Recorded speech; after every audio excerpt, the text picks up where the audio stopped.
A big warm welcome after the long Easter holidays. My name is Namhla and you're catching up with me. I will be giving you the news of what took place with the past few days. Of course, we'd like you to get in touch with us and tell us exactly what you think about the news. And of course, our entertainment section, you are more than welcome to send us your comments. This is Catching Up and here are your headlines. Fuels go up come 7 April 2021. Mpumalanga MP COVID compliance, that's the COVID-19 over the long weekend. KZN South Coast residents left without water over the last long weekend. And Gauteng traffic officials send warning to lawbreakers. State-funded funeral for KZN's first premier.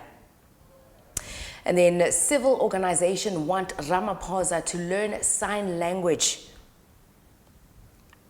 Buiti ventures into making alcoholic drinks. And presenter Rory Sang Tengiso says, I am a proud virgin.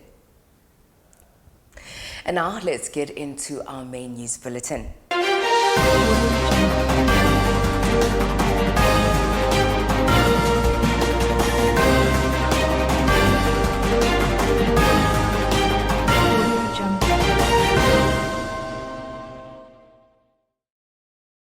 Our first story, that's petrol set to go up come April 7th this year. Motorists are urged to brace themselves for a record high increase in petrol prices.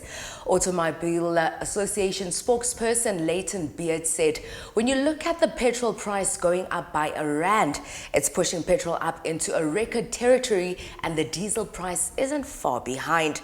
This is also due to oil prices going up. Brace yourself for a 17 Rand a litre price hike, and this takes place from the 7th of April. This is tomorrow. So I'm guessing a lot of people will be lining up to get their tanks filled.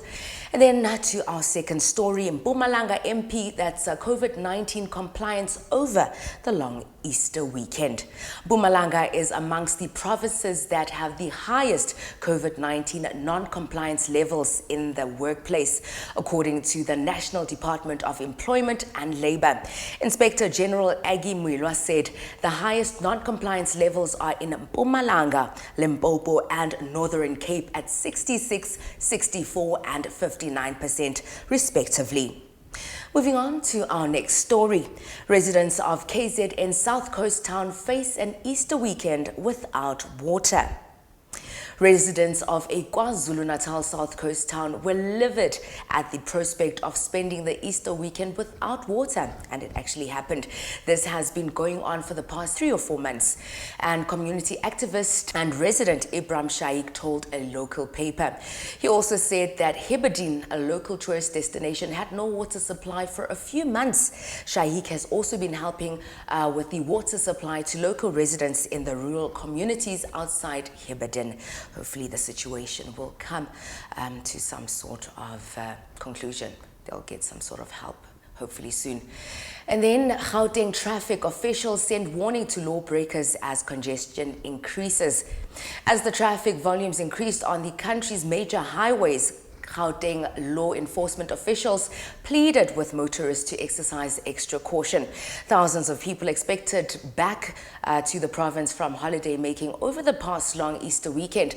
Gauteng police spokesperson Silo said that traffic department would be on the lookout for lawbreakers and that the law would definitely take its course on those that didn't adhere.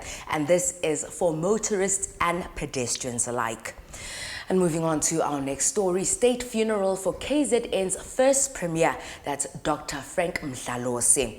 KZN's first premier, Dr. Frank Mhlalosi, who led the province during the volatile early years of democracy, will get a state-funded official funeral. The announcement of the state funeral was made this Monday by the current provincial Premier, that's Sihle Zikalala, after leading a delegation to mourn at the Mhlalosi family at their Newcastle home in KZN.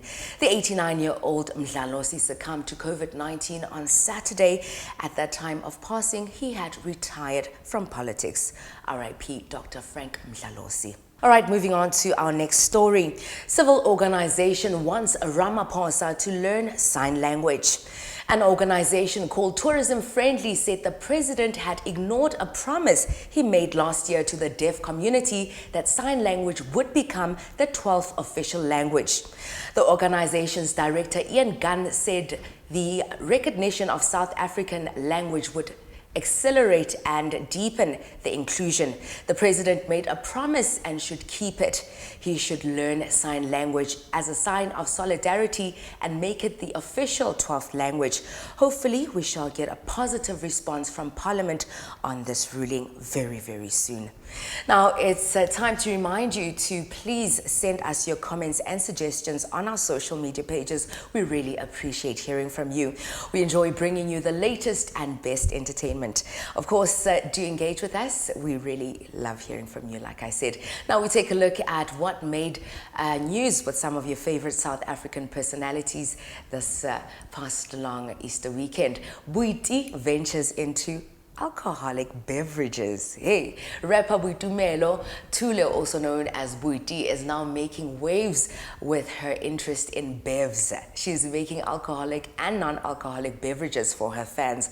Boeti also endorses hair, perfume, clothing, and is also known as a TV presenter. She's definitely passionate and hardworking, making waves and going places. She goes on to say, "It's peachy, it's sparkling, and it's oh so tasty, and we've got you when it comes to alcoholic or non-alcoholic drinks." Hey, and then our next entertainment story, the good girl that never keeps still, always making waves. Presenter Rorisang Tandekiso, I am a proud virgin.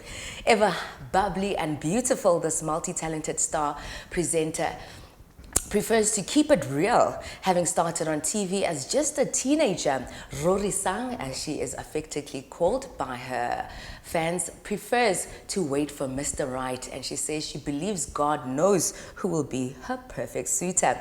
She just says that she's just grateful for life and she's happy that she still has a job after seeing so many of her close friends and colleagues being fired due to the epidemic. And she also just recovered from COVID-19, so she's very strong-willed as well, and she just keeps on going.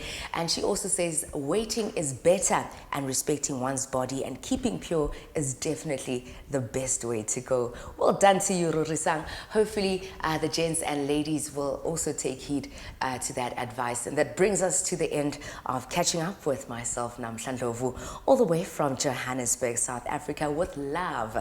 Thank you so much for tuning in. Make sure that you continue watching the best in black entertainment with the rest of my colleagues from all over the world. From myself,